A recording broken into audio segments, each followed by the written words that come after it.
Je voudrais d'abord vous dire que je suis vraiment très heureux d'être au sein de cette vénérable structure, puisque vous avez plus d'un siècle d'existence avec cette création par un homme éminent, Ludovic Trarieux. Je voudrais saluer le président national, Patrick Gaudouin, et le président de la Gironde, Denis Moreau. Et puis je voudrais vous saluer toutes et tous. Voilà, je tiens à vous remercier, vous, la Ligue des droits de l'homme, pour cette invitation à participer à votre 92e congrès, qui a débuté hier, par une table ronde interrogeant notre système démocratique. Je ne doute pas que les débats ont dû être nourris et qu'ils continueront de l'être tout au long de ce week-end. Je suis, pour ma part, particulièrement heureux d'être présent parmi vous aujourd'hui, et je tiens bien évidemment à associer la présidente de Bordeaux Métropole, Christine Bost, à ces quelques mots. Il est bon, comme vous l'avez fait hier et ce matin, de rappeler la nécessité pour nos sociétés de faire vivre le débat, la contradiction et la confrontation des idées. Tout comme il est fondamental en ces temps où le droit international est percuté de plein fouet, engendrant dans son sillage des crises humanitaires insupportables, de marteler l'impérieuse nécessité de défendre la démocratie, le respect mutuel, la solidarité et les droits universels. C'est, je crois, les combats que mène la Ligue des droits de l'homme depuis plus d'un siècle. Un combat pour la défense des droits humains, un combat contre la barbarie et la terreur, un combat pour la reconnaissance des crimes de guerre, un combat contre l'impunité.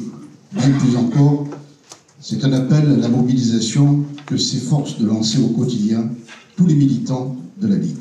Je leur tire mon chapeau. Émile Durkheim, que nous célébrons en quelque sorte aujourd'hui, disait des sociétés modernes organiques qu'elles accordent une place plus significative à la dimension individualiste, au risque d'une perte de repère pour l'individu, d'une anomie, disait-il. Des années plus tard, Pierre Bourdieu, François Dubé et bien d'autres penseront à leur tour et à leur façon la nature des liens sociaux et ce qui fonde le concept même de société. Sans qu'une réponse univoque puisse être apportée en 2024, force est de constater que ces questions et ces tendances demeurent. Alors il me semble qu'au-delà de nos appartenances, au-delà de nos aspirations, notre boussole commune doit demeurer celle de la défense des droits universels, de la liberté et de l'égalité. Cela est notre héritage commun, en France tout particulièrement.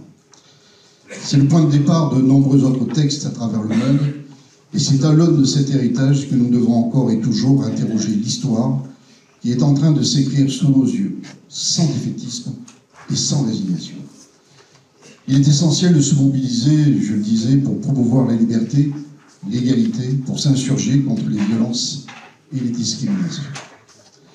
Alors à Bordeaux Métropole, nous n'avons pas vocation, ni mandat, pour interférer dans les affaires internationales. Ce qui ne nous empêche pas de venir en aide aux populations touchées par la guerre, notamment à travers le Fonds d'action extérieure des collectivités territoriales. Mais la métropole agit aussi au quotidien en faveur de l'égalité et dans la lutte contre toutes les discriminations. Dès 2014, Bordeaux Métropole a adhéré à la Charte européenne pour l'égalité entre les femmes et les hommes dans la vie locale, promue par le Conseil des communes et régions d'Europe. Cette charte définit 6 grands principes que les collectivités s'engagent à respecter. En parallèle, Bordeaux Métropole élabore des plans d'action triennaux de prévention et de lutte contre les discriminations, dont une nouvelle mouture sera élaborée courant 2024 justement. À ce jour, ce sont 26 objectifs qui guident l'action des élus et des agents sur des compétences spécifiquement métropolitaines.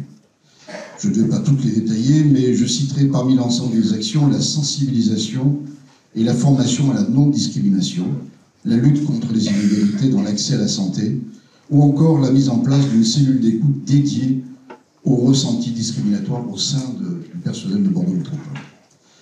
Depuis 2019, les actions entreprises par la métropole ont obtenu la double labellisation égalité professionnelle femmes-hommes et diversité décernée par l'AFNOR.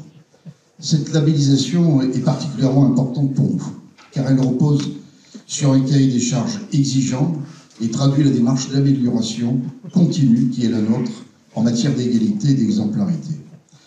Nous y sommes attentifs Et je dois dire que chaque année, la présentation en conseil de métropole du rapport sur la situation en matière d'égalité femmes-hommes donne lieu à de très nombreux débats qui sont toujours très riches et intéressants. Preuve, s'il en était besoin, que les élus métropolitains se sont emparés depuis longtemps maintenant de ces enjeux de société fondamentaux. J'évoquais tout à l'heure les boussoles, que sont l'égalité et la promotion de la diversité. Parce que sans elles, et en laissant grandir les inégalités et les discriminations, nous générerons inexorablement de l'exclusion. À ce titre, je ne peux terminer mon intervention sans évoquer la quinzaine de l'égalité que nous organisons et qui est devenue un rendez-vous incontournable pour Bordeaux Métropole dans une vingtaine de communes du territoire métropolitain. Nous étions 13 au départ, il y a 7 ans. Donc vous voyez, c'est un engagement qui se partage de plus en plus, et c'est tant mieux. La 10e édition a eu lieu en novembre dernier, et a, une fois n'est pas coutume, donné lieu à une incroyable richesse d'événements orchestrés par des centaines de bénévoles et militants engagés. Cette quinzaine est toujours l'occasion d'une prise de conscience forte et collective autour des enjeux d'égalité et de lutte contre les discriminations. Ces enjeux sont véritablement au cœur de nos politiques publiques. Que l'on parle d'habitat, de déplacement, de pratiques sportives, d'aménagement urbain, bref, de tout ce qui contribue à façonner nos territoires, nous avons une exigence de faire la ville pour toutes et tous, et j'ajouterai tous largement, puisque je suis aussi vice-président du département chargé du handicap, et que c'est une bataille que nous menons au quotidien. J'évoquais tout à l'heure Émile Durkheim et tous les sociologues qui ne cessent de s'interroger sur la nature du lien social et sur ce qui fait société aujourd'hui. Je n'aurai pas la prétention de répondre à cette question, bien évidemment, qui alimente les sciences sociales depuis plus d'un siècle, mais la quinzaine de l'égalité est aussi l'occasion de mettre en lumière toutes les individualités qui font notre société et qui méritent d'être vues, entendues, comprises et reconnues. Cela me permet de conclure en évoquant Émile Durkheim, dont le nom sera un peu plus encore lié à l'Université Bordeaux-Victoire et au Musée d'Aquitaine où il enseigna. Vous dire simplement que sa pensée est étroitement liée à Bordeaux et qu'elle inspire chaque année les étudiants en sociologie. Il a, bien entendu, marqué l'histoire de la discipline en France et à travers le monde, et la faculté de sociologie de Bordeaux en est le berceau. Il fut aussi un ardent défenseur du capitaine Dreyfus, au nom de la justice, de la vérité, et de nous sang, comme tant d'autres, l'antisémitisme de l'époque. Il écrira, je le cite, « Quand la société souffre, elle éprouve le besoin de trouver quelqu'un à qui imputer le mal, sur qui elle se venge de ses déceptions. On savait donc enfin à qui s'en prendre, du trouble économique et de la détresse morale où l'on vivait. À l'heure où les crises s'accumulent et où les extrêmes menacent jusqu'en Europe, martelant des idées qui trouvent un écho dans l'esprit des plus malmenés par ces crises, l'analyse que dresse Durkheim doit encore et toujours nous servir de boussole. Je voudrais conclure définitivement par un élément plus personnel, puisque je suis aussi maire d'une commune de Sedan, qui est juste Bordeaux. Et lors du dernier prix littéraire de Sedan, dont je suis maire, donc, une jeune écrivaine, Isabelle Auby, qui a 35 ans, qui est kinésithérapeute, quoi, peut avoir plusieurs activités et réaliser de belles choses, de métiers, présentait son dernier ouvrage, L'homme qui n'aimait plus les chats. Titre assez curieux, mais c'est un texte rebelle et audacieux que je vous invite à lire, pour nous alerter sur la fragilité de nos libertés et comprendre un monde où l'on manipule le langage pour changer les idées.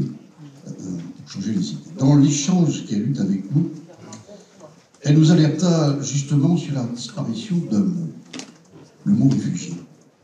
Aujourd'hui, il est question que du mot galvaudé et faisant office de repoussoir pour certains, le mot migrant, faisant fi de la pauvreté, de la misère, la guerre, la maladie, l'oppression, bref, toutes ces situations qui poussent des hommes, des femmes et des enfants à s'engager dans une funeste expédition, parfois au péril de leur vie, pour aller vers ce pays des merveilles où il semble que la misère serait moins pénible au soleil, je cite, vous l'avez reconnu, Charles Aznavour. Alors, redevenons ce pays où tous ces malheureux retrouveraient le pays des Lumières, celui du Havre où bienveillance et compréhension nous guideraient, celui qui a accueilli les républicains espagnols, les Chiliens, les Argentins, les Portugais de la Révolution des Juillet.